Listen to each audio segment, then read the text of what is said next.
The official was carrying his grandmother's coffin, preparing to carry it to the top of the tomb, but he accidentally activated the mechanism. When they left, a petal fell from the vase and pushed a photo frame on the table, which touched a plate. A wine bottle fell on the railing, causing the wood to roll out of the door. The wood touched the slippers, and the crutch pushed the apple out of the door. The watering can fell to the ground and watered the mouse. The water scared away a mouse, which climbed onto the broom but accidentally knocked down the ladder. The ladder startled a boulder, causing it to roll down the hillside. The official was about to put the coffin in the car, but the next second, the officials had a plan to deal with the situation. They decided to carry the coffin with bare hands and move towards the cemetery in the distance. They traveled through mountains and rivers, helped each other and walked for a while, facing the woods full of thorns. The officials went forward bravely.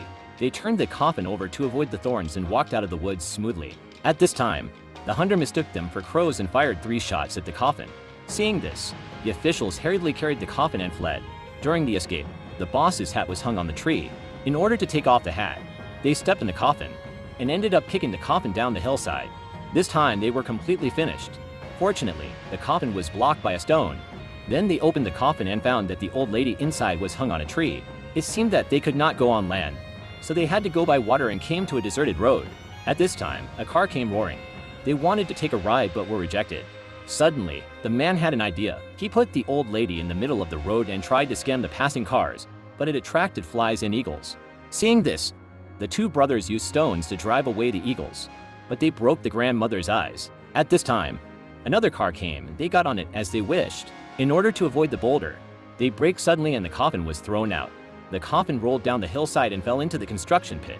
The second brother wanted to bury his grandmother on the spot, but was stopped by the eldest brother. They had no choice but to move on. Seeing the cemetery getting closer and closer, the 2 brothers walked down the mountain at full speed. Unexpectedly, they came to the cemetery. However, the next second, the boulder hit again. When they woke up, they had come to hell, and the old grandmother woke up. At this time, a group of white pigeons flew by and instantly turned into the god of death. His job is to send the dead to another world. The old grandmother was among them. Seeing the client being snatched away, the 2 brothers tried to intercept them. The second brother rode on the coffin, avoided the attack of the dead, successfully sat on the grandmother's coffin, and then slid his hands in the water. At the moment when the coffin was about to fall, they worked together and finally slid the coffin up. The scene changed. The 2 brothers returned to the cemetery from hell and looked at the amiable grandmother. The second brother covered the coffin with the ruins and successfully completed the task assigned by the client. Then he took off his hat and paid tribute to the deceased.